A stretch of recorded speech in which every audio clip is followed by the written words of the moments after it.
अस्सलाम वालेकुम, कैसे हैं आप सब। उम्मीद है आप सब खैरियत से होंगे। आप सबका वेलकम है गाइडेंस विद नाज में। तो जनाब, आज बात करेंगे हम इस टॉपिक पर कि जब डीएफ अपनी एनर्जी वापस लेती है डीएम से तो यूनिवर्स क्या रिवार्ड देता है। आज की इस वीडियो से बहुत सारी डीएफ ऐसी हैं जिनको बहुत सारी मोटिवेशन भी मिलेगी ताकि वो अपनी एनर्जी को वापस लेना सीख भी सकें और उनमें हिम्मत भी पैदा हो कि अपनी एनर्जी को वापस लेने पर उन्हें क्या क्या मिलने वाला है। तो जनाब, जब डीएफ थक जाती है यानी कि दिल का टूटना अवेकनिंग का स्टार्ट होता है। ट्विन फ्लेम जर्नी के स्टार्ट में डीएफ प्योर हार्ट से प्यार करती है। वो अपनी हर एनर्जी डीएम को देती है, इमोशंस, प्रेयर्स, केयर, हीलिंग और सब कुछ। लेकिन जब डीएम रिस्पॉन्ड नहीं करता या दूर हो जाता है तो डीएफ का दिल टूट जाता है। डीएफ कंफ्यूज्ड होती है कि मैं इतना प्यार करती हूँ फिर भी वो मुझसे दूर हो गया। डीएफ के आंसू और पेन उसकी सोल अवेकनिंग की शुरुआत होते हैं, क्योंकि यूनिवर्स चाहता है कि अब डीएफ अपने आप को पहचाने, ना कि किसी और के ज़रिए खुश रहना सीखे। वो मोमेंट जब डीएफ फाइनली थक जाती है वही मोमेंट होता है जहाँ से हीलिंग और ट्रांसफॉर्मेशन स्टार्ट होती है।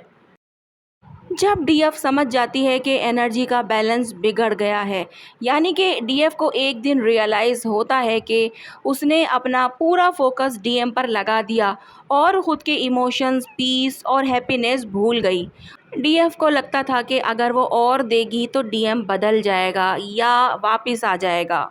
लेकिन यूनिवर्स चाहता है कि डीएफ ये समझे कि लव कभी भी कंट्रोल से नहीं मिलता, लव सरेंडर से मिलता है। जब डीएफ समझती है कि उसकी एनर्जी इम्बैलेंस हो गई थी, उसने अपने डिवाइन पावर को दूसरे के लिए वक्फ कर दिया था और वहीं से वो डिसाइड करती है कि अब मुझे अपनी एनर्जी वापस लेनी है। एनर्जी वापस लेने का मतलब क्या होता है? इसका मतलब होता है सेल्फ फोकस। यानी कि एनर्जी वापस लेने का मतलब इग्नोर करना नहीं होता। इसका मतलब होता है अब मैं अपनी हीलिंग, अपनी पीस और अपने डिवाइन पाथ पर ध्यान दूंगी। डीएफ अब अपने इमोशंस को प्रेस नहीं करती, वो मेडिटेट करती है, जर्नलिंग लिखती है और ख़ुद से बातें करती है और अपनी खुशी के लिए काम करती है। वो अब ये नहीं सोचती कि डीएम क्या कर रहा है, बल्कि ये सोचती है कि मैं अपने अंदर क्या हील कर सकती हूँ। यही शिफ्ट उसकी फ्रीक्वेंसी बदल देती है, यानी कि from pain to peace, from fear to faith. Universe डीएफ की एनर्जी शिफ्ट को महसूस करता है। जब डीएफ अपना फोकस डीएम से हटाकर अपने ऊपर लाती है तो उसकी वाइब्रेशन बदल जाती है। अब वो चेज़ नहीं करती, वो ट्रस्ट करती है। अब वो गिल्ट या फियर से नहीं चलती बल्कि सेल्फ वर्थ और डिवाइन फेथ से चलती है। यूनिवर्स एनर्जी पे रिएक्ट करता है और जब डीएफ की एनर्जी काम और बैलेंस हो जाती है तो यूनिवर्स कहता है अब तुम रेडी हो अपनी ब्लेसिंग्स के लिए। डीएफ के आसपास सिंक्रोनिसिटीज़ दिखने लगती हैं, जैसे कि 1111, 222 सॉन्ग्स या फिर पीस के मोमेंट्स। ये यूनिवर्स के अप्रूवल के साइन होते हैं। जब डीएफ अपनी एनर्जी वापस लेती है उसके अंदर एक लाइटनेस महसूस होती है। वो हैवी इमोशंस, क्राइंग नाइट्स और कन्फ्यूजन से निकलने लगती है। दिल के अंदर एक न्यू पीस आता है जो पहले कभी एक्सपीरियंस नहीं हुआ था। अब वो हर दिन ग्रेटिट्यूड फील करती है। वो कहती है मैं अपने सफ़र पर खुश हूँ, चाहे डीएम आए या फिर ना आए। डीएफ के अंदर एक साइलेंट पावर डेवलप्ड होती है। उसे लगता है कि अब मुझे किसी का वेट नहीं करना, मुझे सिर्फ खुद के साथ रहना है और वही मेरी हीलिंग है। जब डीएफ अपने अंदर पीस ले आती है तो यूनिवर्स उसके वाइब्रेशन के बराबर गिफ्ट भेजता है और उसके लिए ब्लेसिंग्स अट्रैक्ट होने लगती हैं।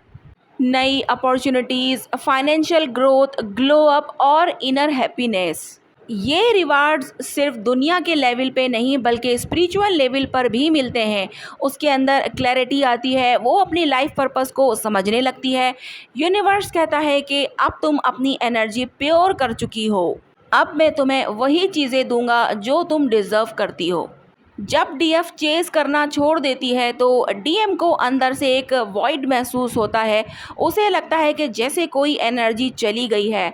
वो रेस्टलेस होता है, कंफ्यूज होता है और डीएफ के बारे में सोचने लगता है। यही मिरर इफेक्ट है। जो एनर्जी पहले डीएफ के पास थी, अब डीएम उसे फील करता है। वो समझने लगता है कि डीएफ की वाइब्रेशन ही अलग थी और उसका लॉस एक स्पिरिचुअल ट्रिगर बन जाता है। यानी डीएफ के हील होने से डीएम की अवेकनिंग स्टार्ट होती है। अब डीएफ का ध्यान सिर्फ ट्विन फ्लेम यूनियन पे नहीं होता। वो पहले अपने सोल पर्पस पे फोकस करती है, जैसे कि क्रिएटिविटी, हेल्पिंग अदर्स और सेल्फ ग्रोथ और डिवाइन सर्विसेज। डीएफ अपनी जर्नी को एक हायर मिशन के रूप में देखने लगती है, सिर्फ एक लव स्टोरी नहीं।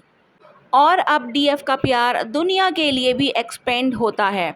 डीएफ की एनर्जी से लोग इंस्पायर्ड होते हैं और वही उसका ट्रू डिवाइन पाथ होता है।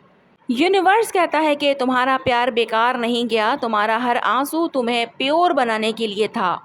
जब डीएफ अपनी एनर्जी रिक्लेम करती है तो यूनिवर्स उसे उसके सब्र, प्यार और फेथ के लिए रिवार्ड करता है। अब उसके आसपास पीस, क्लैरिटी और मैजिक होता है। वो किसी से मुकाबला नहीं करती क्योंकि उसे पता है कि सब कुछ परफेक्ट टाइमिंग में मिलेगा। और इस लेवल पर डीएफ वही इंसान नहीं रही जो पहले थी, यानी कि उसका हार्ट ब्रेक एक स्पिरिचुअल रिबर्थ बन जाता है। अब वो अपनी वैल्यू जानती है, अपनी एनर्जी प्रोटेक्ट करती है और अनकंडीशनल लव का मतलब भी समझ गई है। अब डीएफ किसी को प्रूव नहीं करती, बस वो अपनी डिवाइन लाइट में जीती है और इसी स्टेट में यूनिवर्स सब कुछ अलाइन करता है। यूनियन, पीस, अबंडेंस और मिरेकल्स, यही ट्रू डिवाइन फेमिनाइन पावर होती है। डीएफ, जब आप अपनी एनर्जी वापस लेती हो तब आप अपने दिल को आज़ाद करती हो। और जब आप आज़ाद होती हो, यूनिवर्स आपको उन चीज़ों से मिलाता है जिनके लिए आप पैदा हुई थी, यानी कि पीस, पर्पस और ट्रू लव।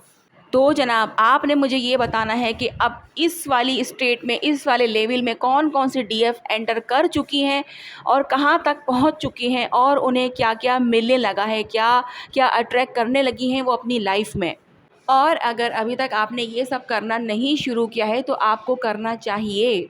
ये वीडियो मैंने इसीलिए बनाई है ताकि आपको मोटिवेशन मिले आगे बढ़ने के लिए, आप में हिम्मत आए और आप अपनी एनर्जी को वापस लेना भी सीखो, ना कि डीएम पर फोकस करके बैठे रहो या फिर अपने आप को ही तकलीफ़ देते रहो और इंतज़ार करते रहो कि वो कब आएगा, वो क्यों नहीं आ रहा, वो क्या कर रहा है। ये सारी चीज़ों में कुछ नहीं रखा हुआ। जब तक आप खुद हील नहीं होंगे, उसकी अवेकनिंग नहीं होगी और जब तक वो अवेकन नहीं होगा तो वो वापस कैसे आएगा।